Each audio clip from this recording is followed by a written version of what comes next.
Well, hey, everybody. Getting ready to record Mike in the Midwest for this week. It looks like it's going to be episode 190 already. Let's do this.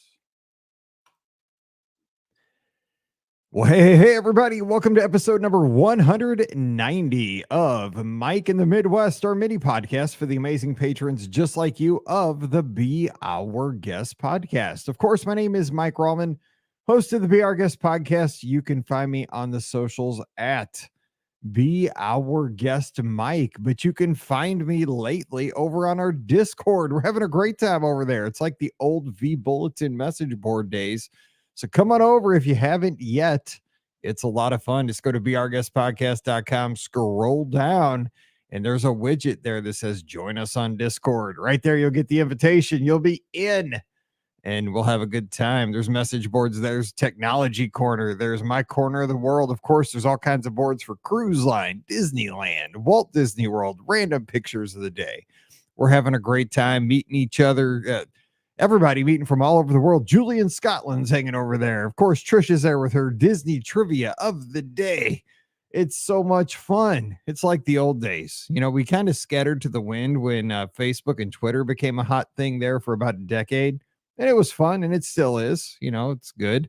But it's nice to have what I'm calling the BOGP Clubhouse, which is our Discord channel. So come on over. We're going to have a good time. If you're not there, we want to see you.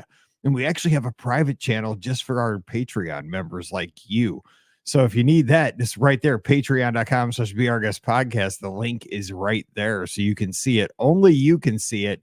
Use it at your own discretion. Use it however you like, Patreon members. I'll be over there with you as well, but it's a Patreon exclusive. We don't use it very often, but come to the major one because we have over 500 listeners that have joined it over the past week or so, and the conversations are rolling, and it's a lot of fun getting to it, because what it is, it's an opportunity to have the show between the shows. And I know we have a lot of shows. There's not a lot of downtime between the shows, but it's feedback. The show continues. You know, it's not just Monday, Wednesday, Friday.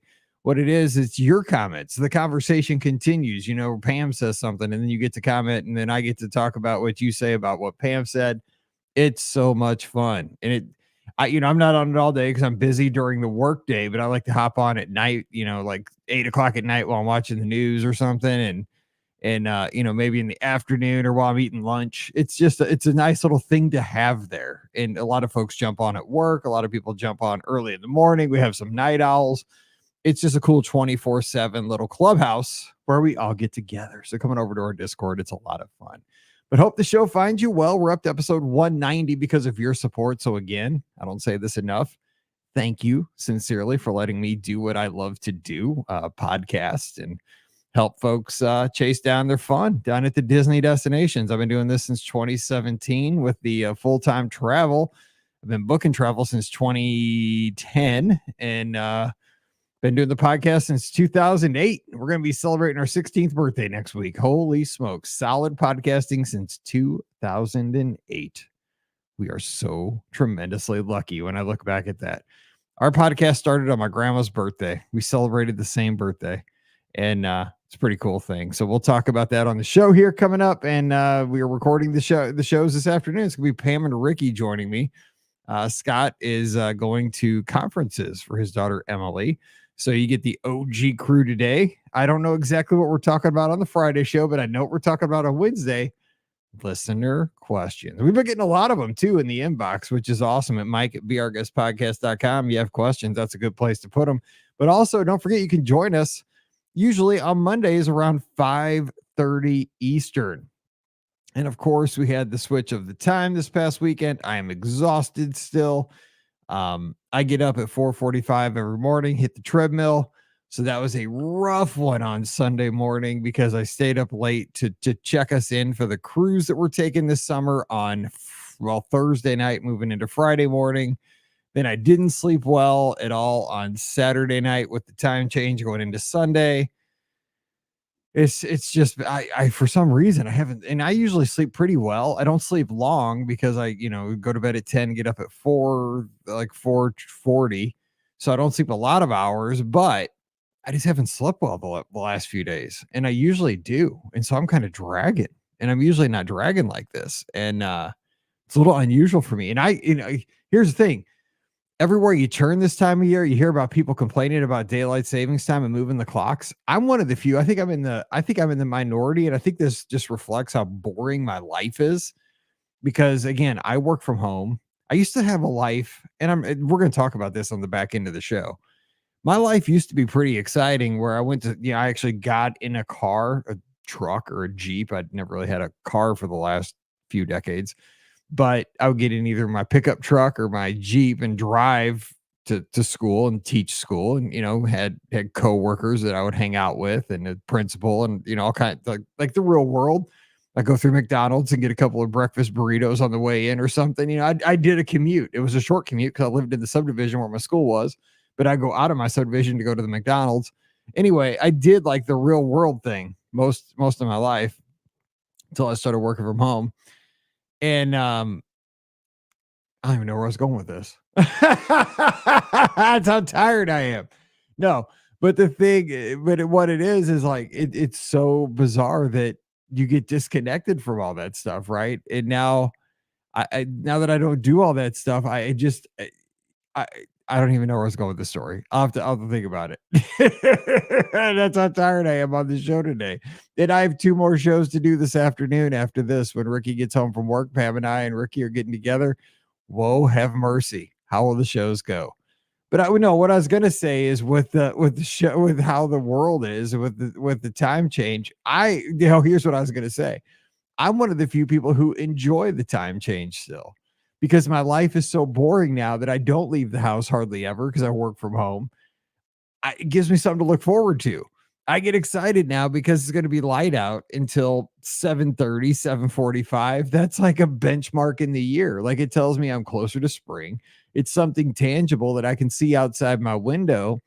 And then in the fall, I hate when it gets dark earlier. I do hate that first day where it's so depressing, kind of. And I'd never get depressed or anything, but it's so kind of sad when that first night after you change the clocks back in the fall and it gets dark so early. It's like, oh, that's rough. But you do get to look forward to that one night where you get an extra hour of sleep, and it's prime when it lands on that race weekend, over wine and dine race weekend, and you're trying to get up in the middle of the night anyway, but you get an extra hour of sleep. That's clutch. So my life is so boring that I do get excited that 2 weekends of the year I get to get excited because on that first Sunday, like, woohoo, we get like, it's way light outside. That's pretty exciting. And then over that weekend in the fall, extra hours sleep. I know I shouldn't get excited. Like, my life should not be that boring that I get excited about that. And most everybody's like, just get rid of it. Let's stay on standard time. I get that too, because I have a clock here in the corner that I still got to fit. It's supposed to be this clock is an atomic clock. It's supposed to set itself, but I bought it at Radio Shack in like my 3rd year of teaching. So I bought that thing in like 2000, the year 2001 in Florissant, Missouri at the Radio Shack. And it still runs fine, but it doesn't set itself anymore. So it's so hard to set, because what happens is I'll set it and then like I'll come in the next day and it goes back. So the atomic clock is working, but I don't know it's pinging to the wrong like time zone or something. But then it'll stay for some reason. So right now it's reading an hour behind, and that messes me up. So and actually I got another clock in here that's still wrong. So I got to set a couple of clocks. So yeah, should I be wanting everything to stay the same? Probably, because half my clocks in here are right, half of them are wrong. And when I'm doing the podcast, that's going to totally screw me up. So I need to fix that. Anyway, hope you're doing well. Hope your clocks are on the right time. And hope you're having a great Monday. And I'm putting the podcast out on Monday, so that's probably screwing you up too, because we did it on Tuesday forever, and now I'm doing it on a different day of the week. So I'm not helping the cause. All right, so let's hit the feedback. Oh, let's see what else is going on around here. Not a whole lot. It's nice this week. It's going to be in the mid 70s here in the Midwest. Gotta like that. Our Mizzou basketball team went winless through the SEC, so there will be no March Madness for the Missouri Tigers, either men or women's team. Paige's team up at the University of Illinois Chicago Flames, they have their conference tournament this coming weekend in Moline, Illinois. So good luck to them as they take in their conference tournament for the Missouri Valley. That'll be fun. And then that should be about it for their season. So that's about all that's going on around here. Oh, our Francis Howell Vikings basketball team, They made it to the Elite Eight of the Missouri playoffs. And we unfortunately bowed out of the state tournament. We had a chance to go to the Final Four in the state championships. On Saturday, we sold out our gym. You might have saw the pictures on my social media. Played a private Catholic school that, you might have heard a guy named Jason Tatum, plays for the Boston Celtics. He went to this high school. His dad coached this team until a couple of years ago. They came in and they beat us with 1 minute left. So we got knocked out by 4 points. And I was sitting in the stands where I always sit for all the games. We ended up the season, our record was 26-4. So we had a really good season. But I was sitting in the stands and I looked down, and guess who's sitting in front of me? Evander Holyfield. No kidding. The former heavyweight champion of the world that fought Tyson. It was him. I don't know what the relation is, but I don't know why he was at our high school and who he was cheering for, but Evander Holyfield sitting right in front of me at the H. So that was kind of fun on Saturday. And that was Mallory's last cheer game of the year. So season's over for that. She gets inducted into National Honor Society tomorrow night. So that'll be exciting for me. I'll probably shed a tear because I was in NHS as a high school student. So I'm excited to have my kid do that. We talked about that last week. And then cheerleading tryouts start in 3 weeks for next season. So it never ends. And cheer and band parents and sports parents, that never ends, which is good because it will end soon when she gets out of high school. And I'm already dreading that. I don't want it to end. I love this stuff. All right, let's hit the feedback from last week. We talked about cool's the other side of the pillow. These legends from ESPN, Stuart Scott, Chris Mortensen, John Clayton, all these folks that have been, for the folks that are of my generation, that are sports fans, that grew up every morning, kind of pre-social media, you'd wake up and the first thing you do is flip on Sports Center and have your bowl of cereal or your cold pizza in college and see not just sports highlights, but it was so entertaining because you would learn your catchphrase to have with your friends. It was more than sports. It was pop culture.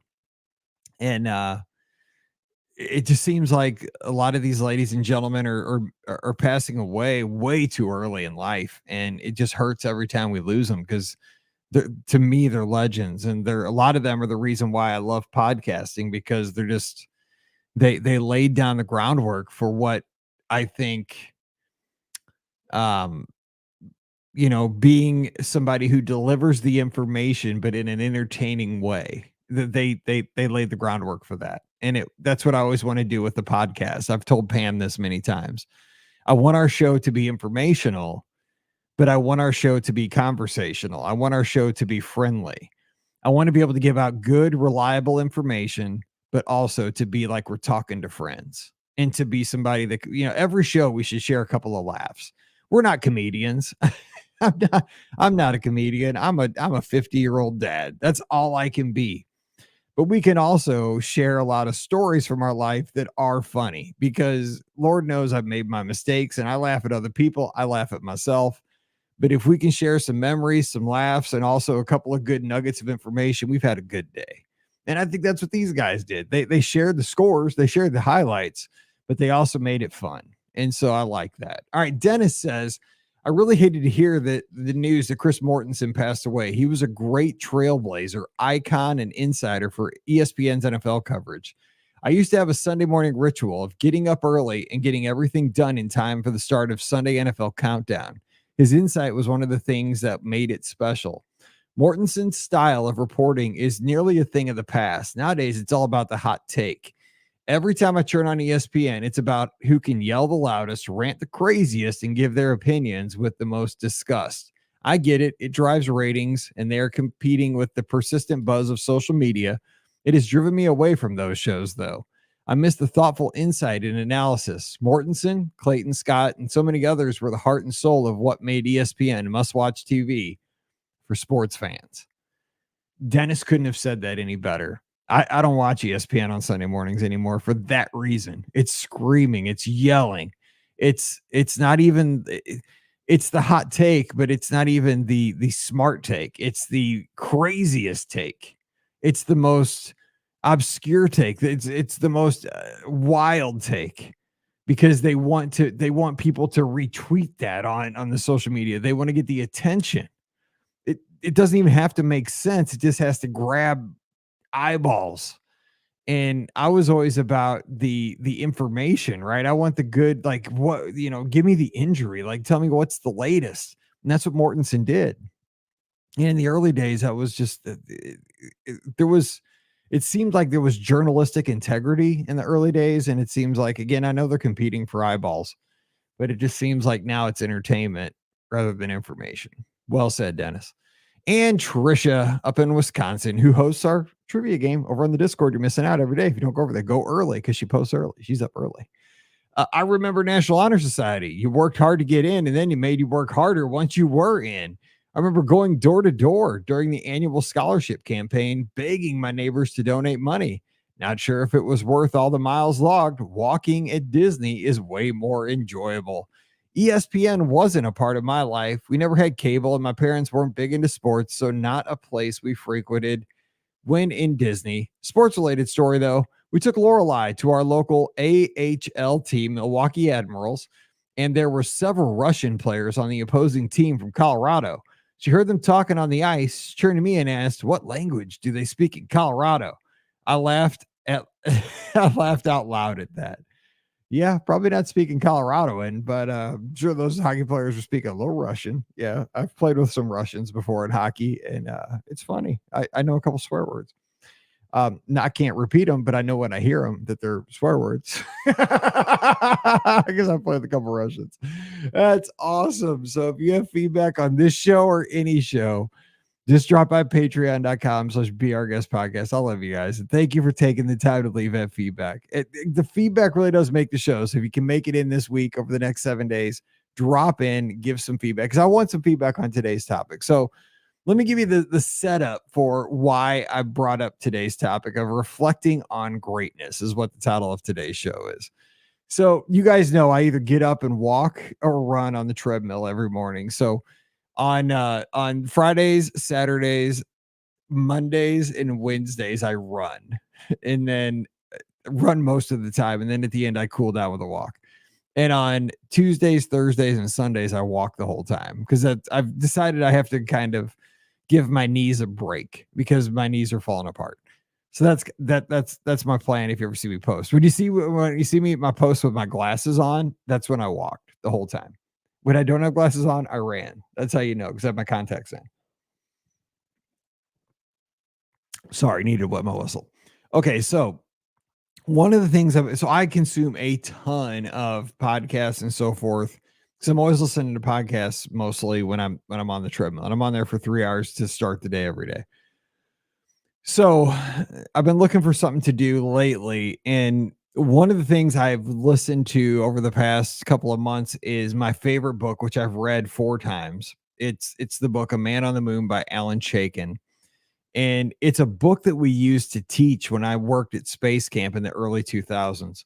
And what it is, it's a very comprehensive history of the Apollo space program. And so Tom Hanks took this book after he read it and turned it into a mini series for HBO in the 1990s. And it's called From the Earth to the Moon. And it's 12-part mini series. Each show's probably about 45 minutes, 12 parts. And it's so well done. It's so well done, in fact, that if I could only watch one mini series, like one TV show for the rest of my life, like I've always said this thing, like if I've always asked people, if we always had this thing when I taught at Wedgwood with all the teachers, my friends, I'd always ask them, like, if you were stuck on a desert island, you could only take like one, this was back in the 90s and early 2000s. Like if you only take one CD or like one book or one videotape or whatever, what would it be? And my CD was Illuminations. That was going to be my CD, the Tapestry of Nations Illuminations CD. That was my CD. But my video was this mini series From the Earth to the Moon. And by the way, the mission control scenes in this were filmed at Disney's Hollywood Studios back in the day. That's what I was told, and I think it is true.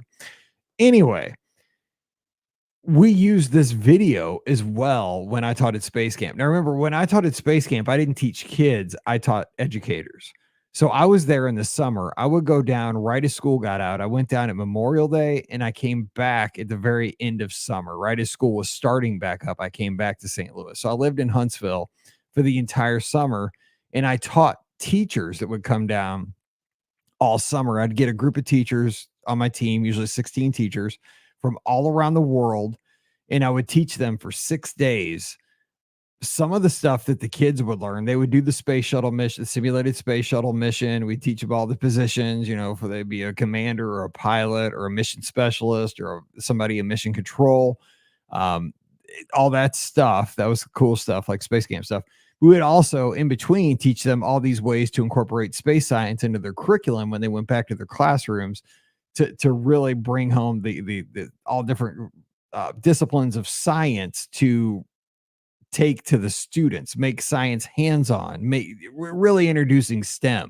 We were one of the first people to use like Legos with the robotics, the NTX Legos. I mean, this was like in its infancy back in, because I taught back there in 2002, 2003. This is long, this is forever ago at this point.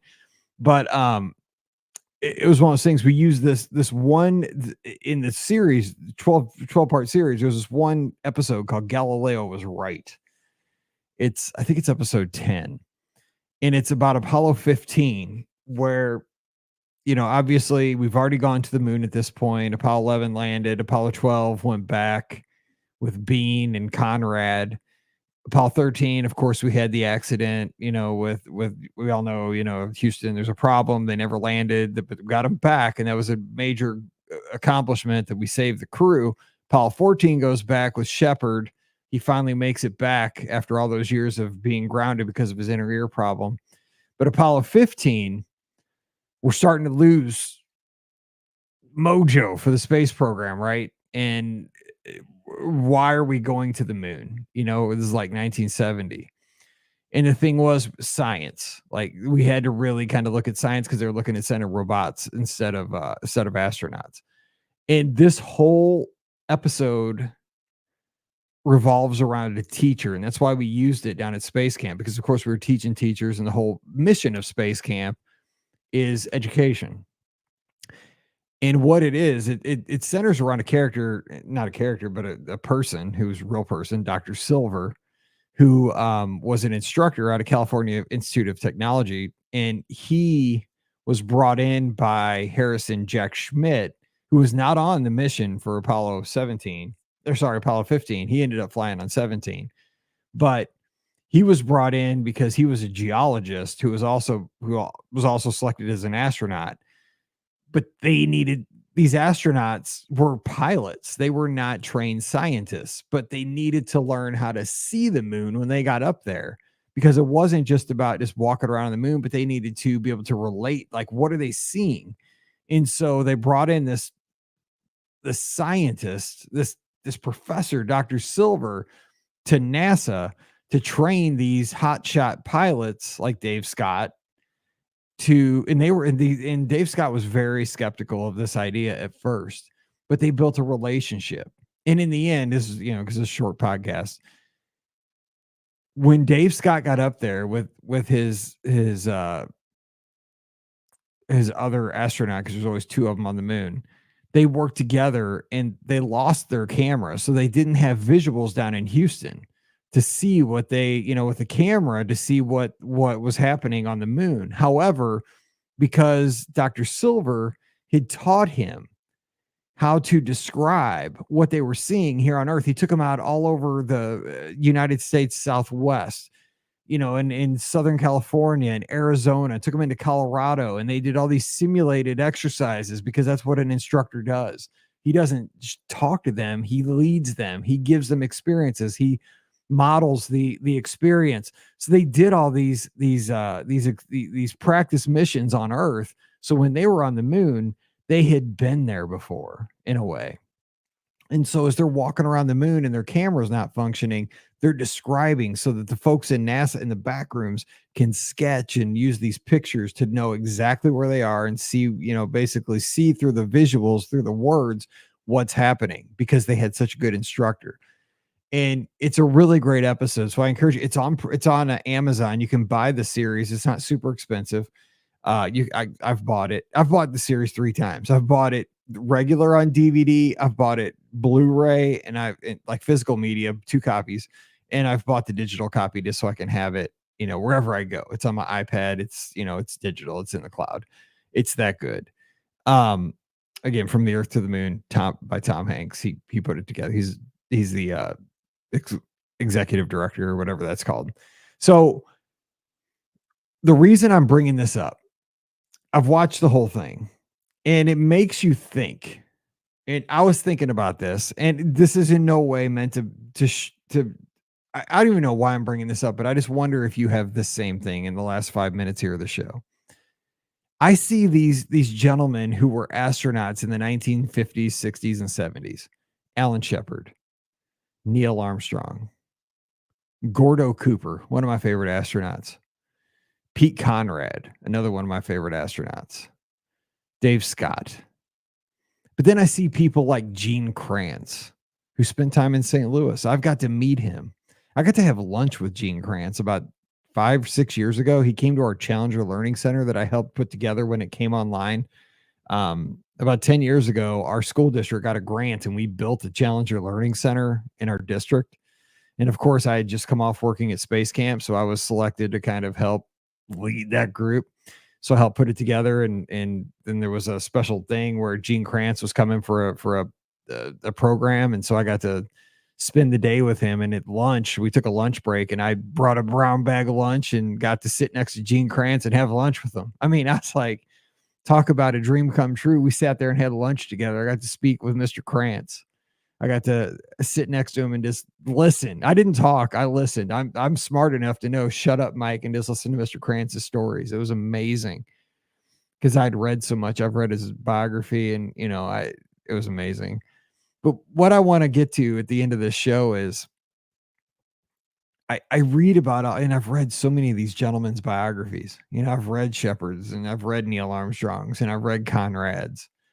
I've read John Young's biographies and so forth. And it just makes you reflect when you hit a certain age. And I don't think I'm old. I think I'm, still in my prime, I hope. But these people walked on the moon, some of them, not all of them, but they all flew in space, and they all did great things. I mean, they're like, history remembers these people. They were remarkable. They lived lives that you could only imagine. They all flew faster than the speed of sound.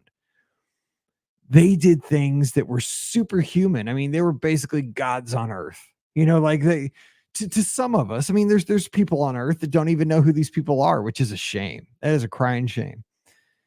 But to think about what these, and they were flawed gentlemen. I mean, Alan Shepard was a mean person to a lot of people. I mean, they were not perfect. Don't get me wrong. But then when you think about like where you are, like I'm thinking of just thinking about me. I'm not thinking about you. I'm thinking about Mike Rallman. I'm thinking about, man, what's my legacy? Like when I reflect back on like, what did I do? I taught 6th grade. I DJ'd, for a while as for my dad. I have worked in travel, which is it's awesome. I've started a podcast, which I love. I love my podcast. It's been heard all around the world, which I never thought would happen. I mean, how cool is that? Like, this show's heard in Australia, and it's been heard in Japan. It's been heard in the Middle East. It's heard all over Europe. I mean, we've got to do podcast cruises. We've got to raise money for charity for Give Kids the World. It's an amazing thing. And so at first, like, I was thinking about this on the treadmill, in a moment of like reflection. I think we all have this. Maybe it's just me, but I want to hear your thoughts on this. Do you have those moments of reflection where you're like, God, could I live? I mean, like I didn't live a life like Neil Armstrong. Like Neil Armstrong grew up as a boy in Ohio, and he went on to walk on the moon. Like, wow. Charles Lindbergh grew up and flew across the Atlantic solo, is the first person to do that. I know not everybody can do that, right? And then you reflect on like, what did I do that was like that rocked the world like that you're going to be remembered for? And then I thought, I probably didn't do that, but I am a pretty happy guy, and I have been luckier than I've ever wanted or that I deserve to be.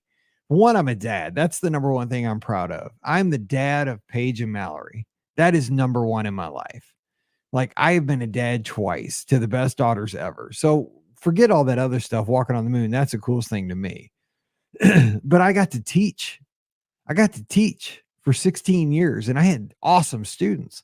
And now when I scroll through my Facebook group, I see students that have started their own businesses. I see students of mine that are leaders in educational fields. I see like Nia. She's got a couple of doctorate degrees and she's a leader in an educational program. I have students that are in the military that are flying jets. I mean, it's it's shocking to see how successful my students that I saw as fifth and sixth graders are. And I'm right there with them, man. I'm their biggest cheerleader. I love them because they're living life and they're happy. I am so happy for them. So, and then the podcast, right? It was hard to leave education because I did love teaching. There was a lot of bad things about teaching. There were things why I wanted to leave. It was the red tape. It was the administration. It was the stuff that was not teaching. That I loved the teaching. I miss that every day, but I didn't miss a lot of the stuff that kept me from teaching. So I also wanted a new adventure. I felt like I was Moana or something. I wanted to see, can I start something on my own? Like, can I really become full-time, work and travel and have a podcast that would grow enough that I could do this? I want to have something that scared the fire out of me. And doing it did. I was scared to death. And I still am every morning when I get up. Like, is this still going to work? And it has so far. But I love the chance to get to be creative and try to make this show the best it can be every day. I think about the podcast every single day of my life. I really do. I want to make it the best I can. And I've enjoyed it. So here's the bottom line with this show. When I reflect on it, like, I don't have greatness. I don't have Neil Armstrong. Like, nobody's going to remember me for walking on the moon. Nobody's going to remember me for being the first man in space like Alan Shepard, his 15-minute, 33-second flight in May of 1961. Nobody's going to remember that stuff. But it's okay. I am totally cool with that because I am a happy guy because I have gotten to teach. I've gotten to be the dad of awesome daughters. I'm the husband of the wife that I could have never dreamed that I'd get to marry. I've gotten to be creative. I've gotten to podcast because I always kind of wanted to work in radio, and this is better. Like, I tell my dad, like, if I'd have worked in radio, I'd have only been heard in St. Louis. Like, no matter what station I would have worked in, radio only goes so far, terrestrial radio. Like, I'd have only been heard like a little bit in Illinois, a little bit in St. Charles County, just it only goes so far. But podcasting, man, podcasting is all over the planet. And because of podcasting, we've been able to help people. We've been able to, because of you guys, go to Give Kids the World. We've raised hundreds of thousands of dollars for folks that need it down at the village. And that's real impact. That's real. And that is so cool. That is so cool. We've done good stuff because of the show. And we get to do this every week. This is like a play. I mean, this is my playground. This is everything I could want to do. So when I reflect on greatness, maybe it's not being written down in a history book or having a Wikipedia page. Maybe it is just appreciating what you have, right? And I have it all. I really do. And I think you probably do too. When I see Dennis smoking some meat on a Sunday afternoon with his Mizzou jersey and his Mizzou shirt and his apron on top, he is happy. He's getting it. Like, and I love that. Like, that makes me so happy. And Trish with her family, like at a hockey game or the Lorelai's swimming. That's why we do what we do, and that's truly what it's all about.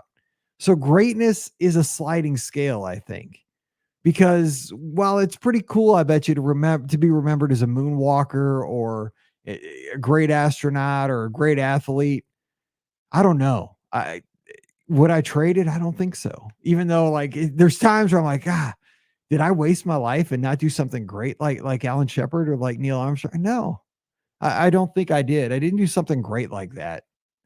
But I think I've been blessed more than I deserve. And it's because of you guys letting me live my dream right here. So thank you for that. you're a part of this, and you're a great part of this. So I want to hear your thoughts. What do you? I'm just kind of blabbering here for the last 15 minutes. Help me out. What do you think?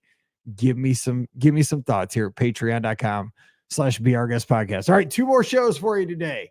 We're going to have the listener question show. We'll have the Friday show. We're going to do our best to entertain you throughout the week. So until we get back together again next week, you guys stay safe, stay healthy, and we'll see you real soon. Hello, Mark. All right, I got to get out of here and edit this show and get ready for the other 2. So I will see you later.